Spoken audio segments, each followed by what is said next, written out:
Buenas tardes. En la siguiente presentación vamos a exponer acerca de los peligros que tiene la industria de la metalmecánica a través de una evaluación de riesgos con una matriz y los cálculos pertinentes de algunos de los trabajadores, cálculos como ruido y como luminarias. Para este proyecto y exposición, el grupo que hacemos parte es María Andrea León y Laura Juliana Manosalva. Okay. Como introducción tenemos que la metalmecánica tiene un gran peso en el desarrollo de Colombia y de toda la economía, ya que esta industria es la que provee de maquinaria y de insumos a la mayoría de actividades económicas en el país o industriales para su multiplicación. Es decir, que la metalmecánica es un sector de gran importancia a la economía de Colombia.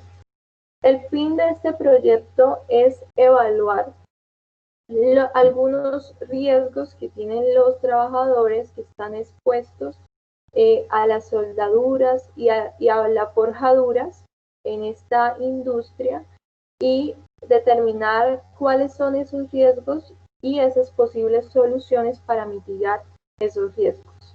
Siguiente. Bueno, como metodología para el ruido tenemos lo siguiente. Para determinar el tiempo máximo de exposición en horas sobre día, primero utilizamos los datos suministrados por la profesora Sandra Natalia Correa, y con esos datos, en donde nos daban valores promedios de presión, de nivel de presión sonora, pudimos hallar el tiempo máximo de exposición. ¿Cómo llegamos al tiempo máximo de exposición? Primero, lo que hicimos fue hallar la intensidad sonora. Todo lo hicimos basados en el tipo A. Y utilizamos la fórmula de nivel de presión sonora es igual a 10 logaritmo en base 10 de la presión suministrada por la docente sobre la presión inicial, que es un término que ya está fijo teóricamente, y es 2 por 10 a la menos 5 newton sobre metro cuadrado o pascales.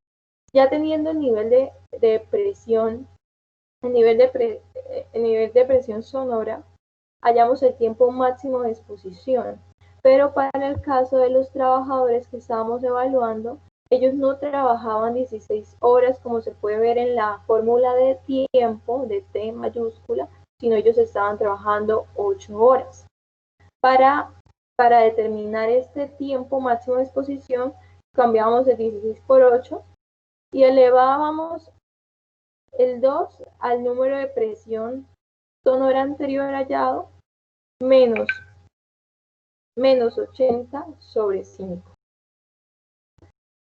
Ahora, para las luminarias, el proceso que se utilizó para hallar los cálculos de las luminarias y saber cuáles eran las luminarias pertinentes en los lugares de trabajo de estas personas en la industria metalmecánica, se utilizaron también dos fórmulas. Primero, el flujo luminoso. Como se puede observar en el flujo luminoso, es la fórmula de θ de T, que significa flujo luminoso en unidades de lúmenes, EM significa nivel de iluminación medio en luz, S significa superficie a iluminar, CM coeficiente de mantenimiento y CU coeficiente de utilización. Ahora, finalmente, para hallar el número de luminarias, ya habiendo hallado el flujo luminoso anterior, como se está mostrando en la primera ecuación de luminarias, se utilizaba ese flujo luminoso anterior y se dividía en el flujo luminoso de una lámpara, que es lo que está como el símbolo de teta, y se multiplicaba por el número de lámparas por luminaria. O sea, se evaluó esto, se obtuvieron estos datos para hacer estos cálculos de la teoría ya suministrada de campo que se hizo en la metalmecánica. Y listo, se obtuvo en la mayoría de datos que el número de luminarias necesarias era una, aproximándolo o redondeándolo. Entonces esto quiere decir que había una excelente iluminación.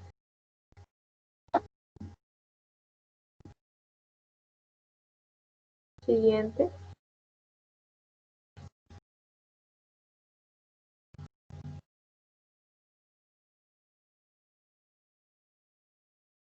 Ya puedes hablar tú, porque o sigue la matriz de riesgos.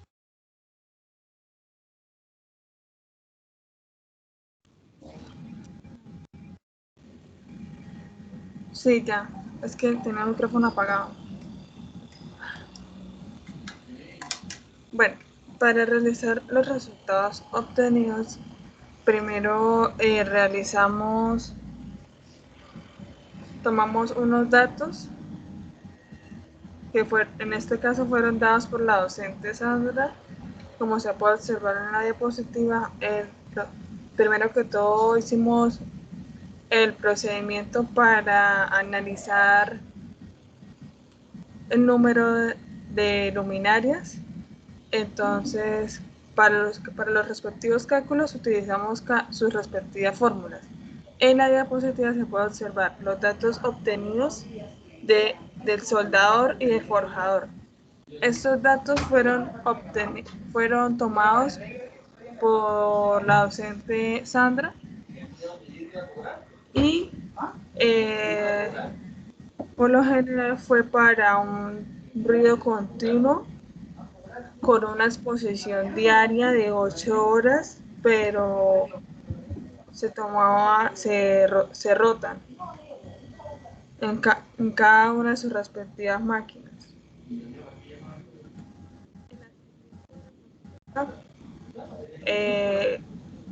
Se observan los datos obtenidos para el cálculo de ruido. Entonces, para este caso utilizamos la fórmula de ruido para determinar la dosis de ruido, tiempo de exposición, que mi compañera lo acaba de explicar, y el nivel de presión sonora. También cada trabajador, bueno, con las 8 horas diarias, con una rotación.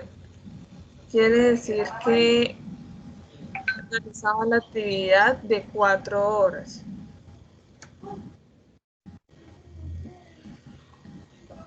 Se puede observar los resultados obtenidos de luminarias de soldador. Para este caso se realizaron 3 lecturas. Para cada lectura se sacó un promedio y una desviación estándar. Y según los datos, bueno, entonces para el coeficiente de mantenimiento decimos que es un ambiente limpio, entonces su coeficiente es de 0,8. El de coeficiente de utilización por lo general es de 0,8. El flujo luminoso de la lámpara fue un dato obtenido de una guía que para este caso fue de 1600, en donde se sacó de una lámpara LED de 24 watts. Y ya, teniendo estos datos, calculamos el flujo luminoso y el número de luminarias. Para la lectura 1 se observa ahí el flujo luminoso de 2283 y un número de luminarias de aproximadamente 1. Para la lectura 2, flujo luminoso de 2015, número de luminaria 1. Y la lectura 3, flujo luminoso de 2136 y número de luminarias 1. Adicionalmente, utilizamos para poder calcular el flujo luminoso total, necesitamos el valor de la superficie, o sea, la superficie para hallar la superficie se debe realizar el producto del largo por el ancho del área de trabajo. Para este caso fue de 7.66 y 2.23 de ancho. ¿Sí? Estos datos fueron de luminarias del soldador. Luminarias del siguiente diapositiva. Bueno, luminarias del forjador. Se realiza el mismo procedimiento, pero se puede comparar o se puede observar que comparado con el soldador, el flujo luminoso del forjador es mayor con respecto al soldador. Entonces, en la lectura 1, flujo luminoso 8947, número de luminaria 5. O sea, para el forjador fue por lo general un número de luminarias de 5. Y el flujo luminoso total aproximadamente en un rango de 9.000, de 8.300 a 9.000, como se observa en la diapositiva. Por ejemplo, para la lectura 1, como se sacó un promedio, nuevamente se sacó un promedio de una desviación estándar.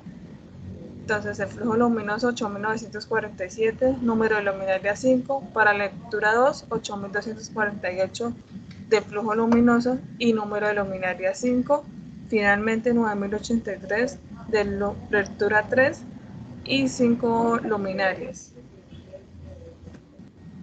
Para el ruido se necesitó, primero que todo, bueno, teníamos los datos del nivel de presión sonora de 3 puntos con respecto al soldador y el forjador, y utilizamos la fórmula explicada anteriormente, en donde es el logaritmo de la presión dividido en una presión P sub 0 con un valor constante de 2 por 10 a la menos 5, todo esto elevado al cuadrado, y el tiempo de exposición de 8 horas. Entonces, en el soldador, para el primer punto sería un valor de NPS de 433.97, aproximadamente 434, y un tiempo de exposición de 7.69 por 10 a la menos 35. En ese punto 2, 429.42 del nivel de presión sonora y un tiempo de exposición de 2.20 por 10 a la menos 34. Y en el punto 3, 429.9 del nivel de presión sonora y el tiempo de exposición de 1.96 por 10 a la menos 34. En el ruido del forjador, nuevamente aplicamos la fórmula y ahí se observan los datos obtenidos. En el punto 1, el valor de la NPS es 47. Entonces, nivel de presión sonora 434.03 desniveles y un tiempo de exposición de 7.59 por 10 a la menos 35 horas de día. En el punto 2, 435.21 desniveles de nivel de presión sonora y un tiempo de exposición de 5.76 por 10 a la menos 35. Punto 3, 433 desniveles de nivel de presión sonora y tiempo de exposición de 8.13 por 10 a la menos 35. Okay. Y finalmente, el cálculo de dosis de ruido, esto se realiza para determinar si los trabajadores se encuentran en el umbral o si están sobreexpuestos. Entonces, como cada uno de los trabajadores rotan en la actividad le tomamos como 4 horas. O sea, el trabajador realiza la actividad 4 horas, pero labora 8 horas. Entonces dio una dosis de ruido igual a 1. Quiere decir que los trabajadores se encuentran en el umbral. Bueno, Sigue la matriz de riesgos. bueno, yo rápidamente voy a hablar acerca de la matriz de riesgos porque nos pasamos un poquito de tiempo, pero esta matriz o cuál es el propósito de hacer todo esto. La matriz de riesgos es también conocida como matriz de probabilidad de impacto. Es una herramienta útil para todas las empresas para que a ellas les permitan identificar cuáles son los peligros que se encuentran expuestos sus trabajadores y así en el futuro puedan evitar muchos problemas, inclusive problemas legales. Entonces veamos. La matriz de riesgo está compuesta por la zona y el lugar, es decir, la empresa metalmecánica, por las actividades que queremos evaluar, es decir, en nuestro caso evaluamos al soldador, forjador, tornero y secretaria.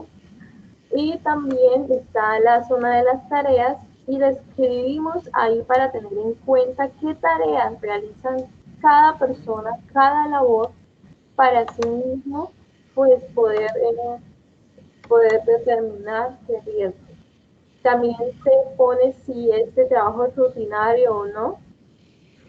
Y gracias a las tareas, a la descripción de rutinario o no, se puede clasificar el peligro. Como bien se conoce, la metalmecánica está expuesta a peligros físicos, biomecánicos, químicos y hasta psicosociales. Entonces, si vemos el soldador está, como por ejemplo, en la clasificación de peligro está sometido a un riesgo físico como ruido continuo y también radiaciones no ionizantes y hasta temperatura.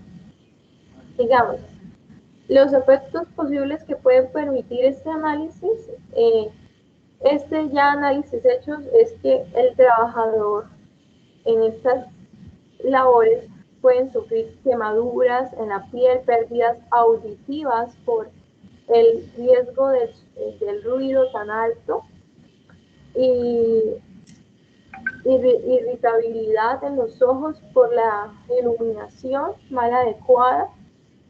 La matriz cuenta con 3 controles existentes: fuente, medio e individuo, en donde se puede determinar qué fuente lo produce, qué medio y qué individuo. Por ejemplo, en el caso del soldador se puede determinar qué medio es el ruido y el individuo tiene que, por lo tanto, utilizar elementos de protección para sus oídos.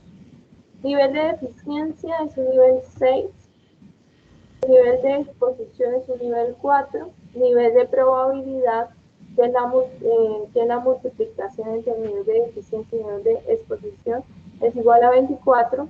Esto me lleva a la interpretación del nivel de probabilidad muy alto. El nivel de consecuencia con un valor de 25, repito, para el soldador, y el nivel de riesgo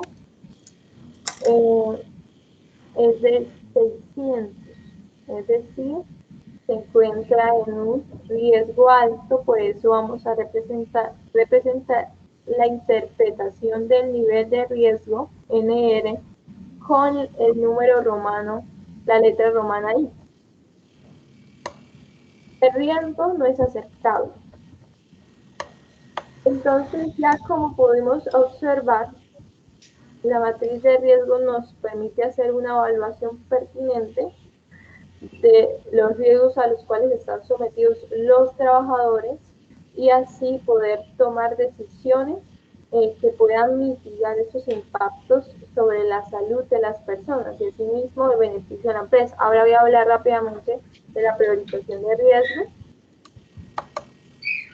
Eh, Aquí en la priorización de riesgos tenemos el nombre del proceso, como lo indicamos en la matriz de riesgos, soldador, forjador, tornero, y pues también vamos a trabajar, evaluamos este proyecto con una secretaria.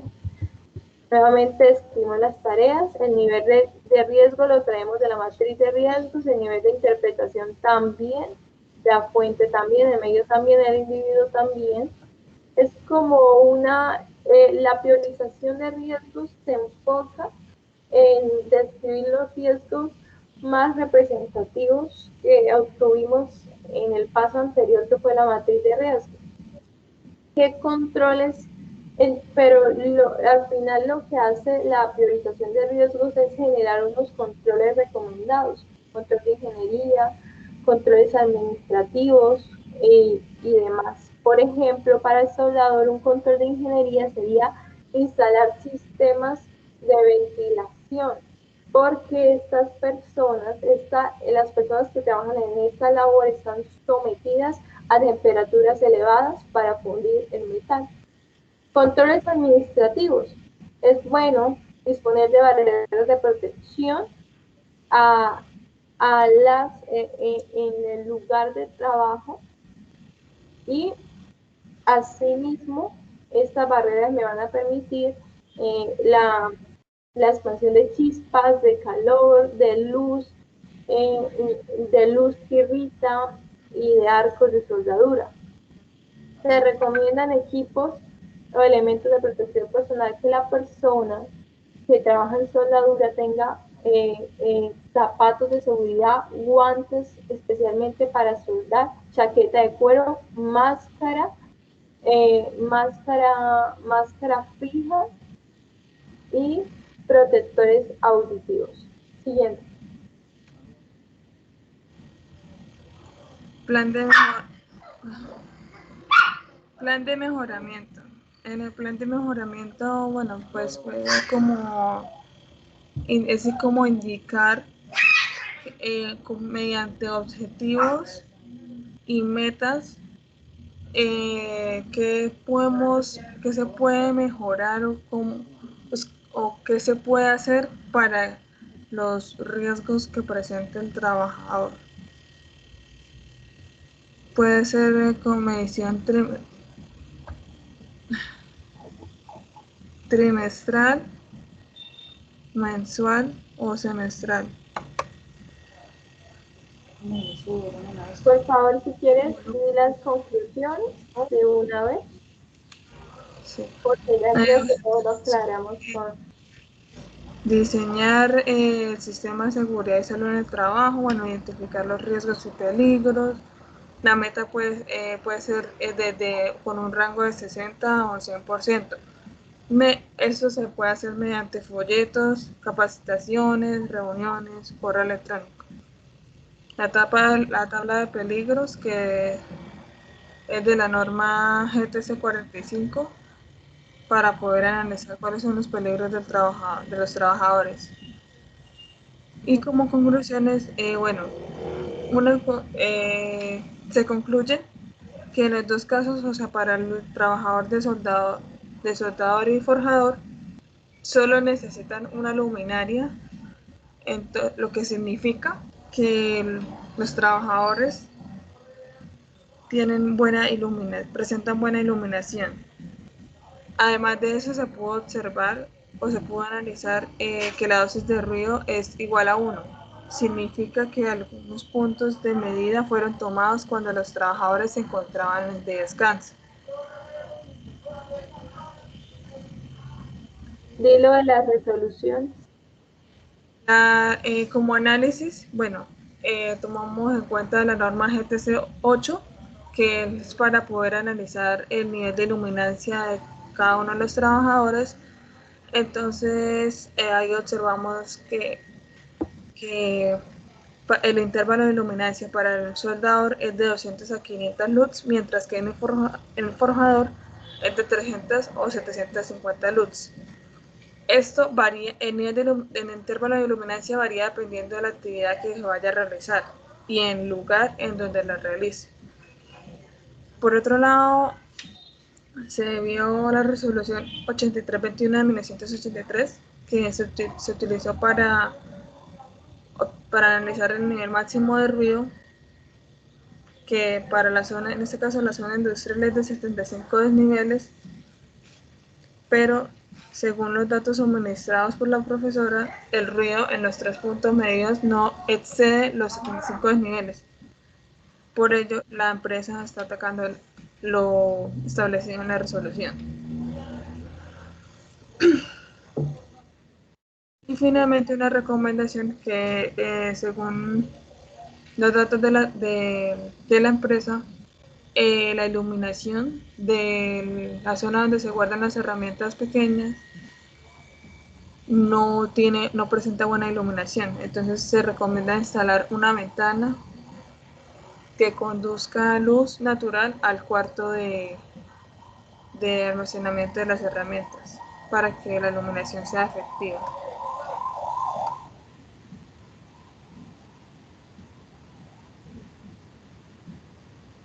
¿Listo? Señora, Listo, muchísimas gracias por su atención. gracias.